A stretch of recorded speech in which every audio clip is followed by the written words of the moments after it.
I regret not asking you to hack into the Abstergo servers while you were there. A couple of well-placed relays and we'd be swimming in information. We have everything we need. Yeah, except the key. We're close. How do you know? I just do. I've been poking around a bit. Did you know there are machines down here that make, well, mana? Wizard mana or biblical mana? What do you think? Biblical, of course. The Greeks called it ambrosia. The Indians, amrit or soma. Most cultures around the world refer to a divine food, though I'd say its taste is anything but. You ate something that came out of a 75,000-year-old machine? And I live to tell the tale. So? What did it taste like? Cardboard. Tasted of cardboard. Hardly the stuff of legends, though I wonder if the first civilization didn't taste differently than we do. Maybe the flavorizer broke. Flavorizer? You've certainly got away with words, Rebecca. Things are getting worse outside. What do you mean?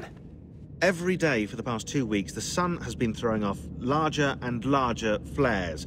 Older satellites are starting to malfunction. I hear rumblings of recalling the crew on the International Space Station. There's already work being done as well to shield power stations and transformers on the ground.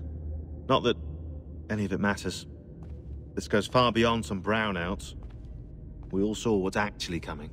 Do you know how it works? Look, I'm no physicist, but it's something to do with the Earth's geomagnetic field. The flares and mass ejections disturb it, which appears to trigger seismic events. I've tried reaching out to people who might know better, but they all insist it's bunk. And I don't blame them. It sounds ridiculous. I wish it was. Best we finish up with Connor.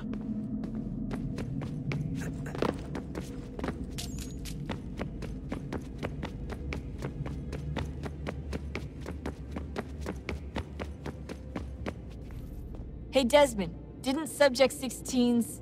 His name was Clay.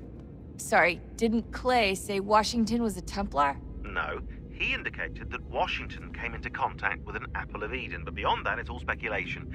Furthermore, judging from the portrait referenced by Clay, the event occurred much later in Washington's life. Perhaps Connor wasn't even involved. It's very hard to know for sure. We'll just have to wait and see what, if anything, happens. So what was it like being back at Abstergo? I didn't expect to get out of there alive.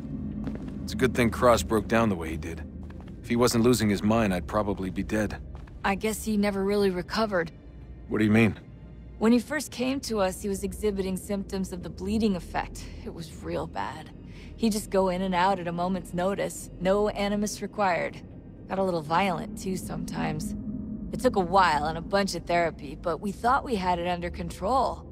Once he went back over to Abstergo, though, who knows what they did to him. I still worry about that happening to me. He was raised in an animus, Desmond. There's overexposure, and then there's Daniel. Poor guy. That could never happen to you. We won't let it. Hey, when this is all over, we should take a trip somewhere. Celebratory vacation. Yeah, that sounds nice. Now listen to you. Italy, Brazil, and the United States, all in the span of a few weeks. And you're complaining about not getting out enough? Seriously, Sean? No, not seriously. Are you mad? Trust me, no one wants time off more than I do, right? Do you have any idea how hard it is to crank those database entries out as fast as I do? The sooner we're done here, the sooner we can take that vacation.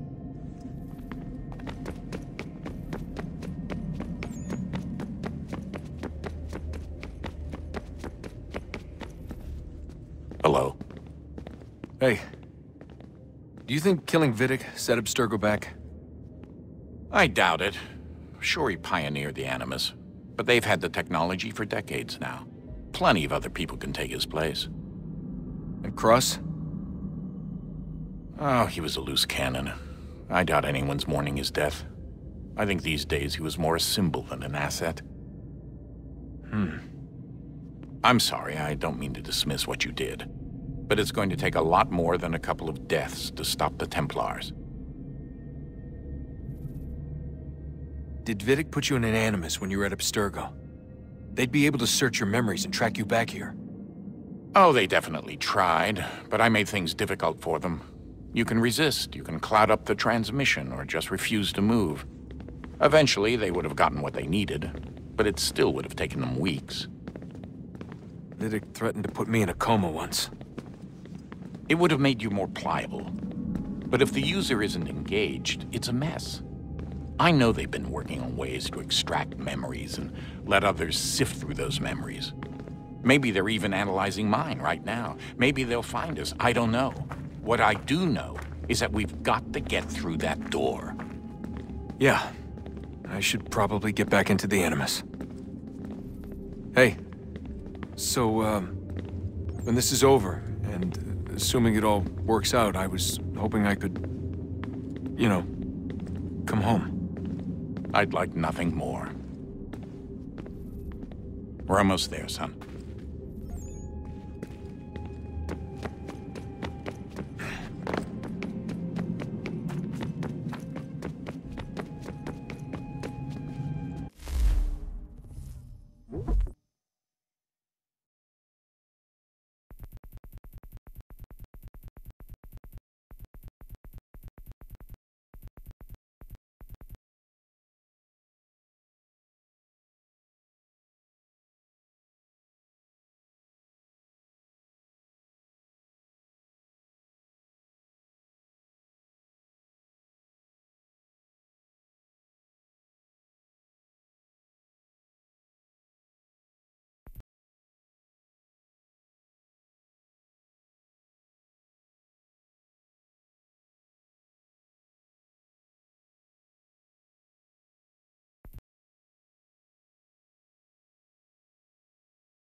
Yeah, we should...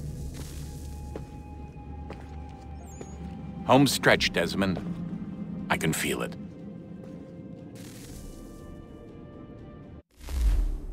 The tides of war are turning. The Loyalists fall back beneath the advancing Patriot army, their hold on this land weakening by the day. But the Templars only seem to grow stronger. Though fewer in number, the threat they pose appears undiminished. Making matters worse, Washington chose to spare the life of Charles Lee. I am told he has taken refuge inside Fort George, and so my days are spent searching for a way to breach its walls. Of my father, there is no trace, and I am glad of it. If I can be rid of Lee, there may still be a chance for reconciliation. And through it, peace.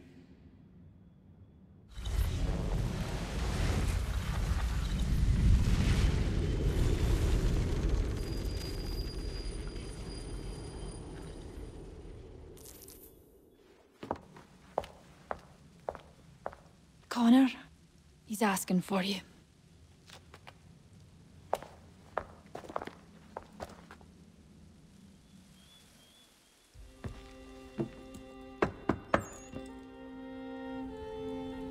Hello, Connor.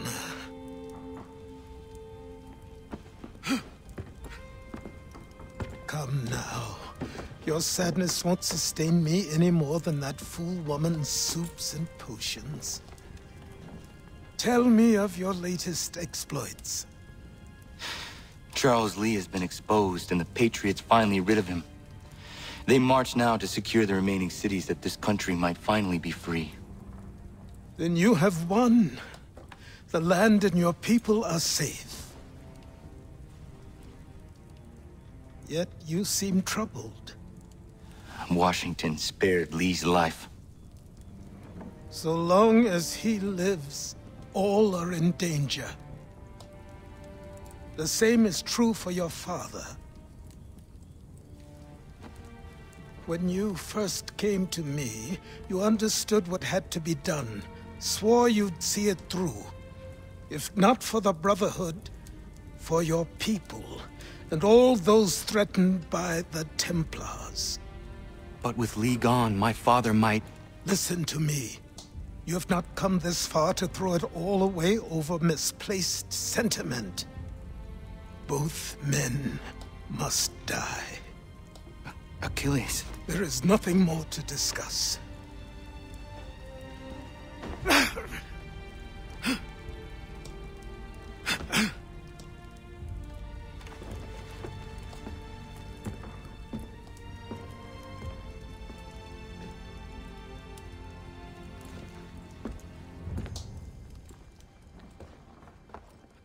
Connor, I came as soon as I could.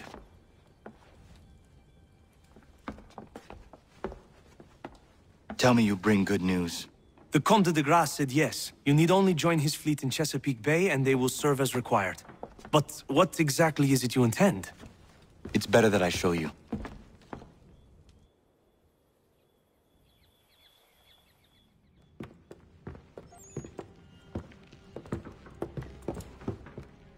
Charles Lee may have been dismissed, but it does not mean we are safe. But the commander? The commander underestimates the threat, and no more time can be wasted trying to convince him otherwise. I must do this on my own. Do what exactly? Kill Charles Lee. He hides within Fort George, which is itself surrounded by a militarized district. I cannot hope to infiltrate it directly, so I will go under instead. Incroyable. The tunnels leading to the fort have been filled in. While I secure the Admiral's ships, I need you to clear them for me. And the ships? When signaled, they will bombard the fort. Breaching its walls and creating a distraction, I see. In the chaos, I will slip inside, find Charles Lee, and silence him forever.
I'd been out in the pucker brush for 6 weeks.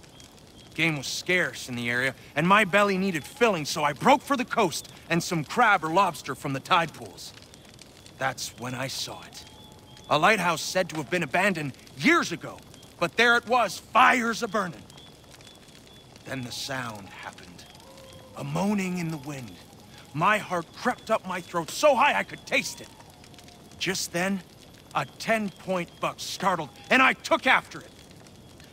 Got the buck, but never went back to that lighthouse. Spirits in there, I wager, and I'd challenge any man to set foot inside.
crying in the wind. I've heard it.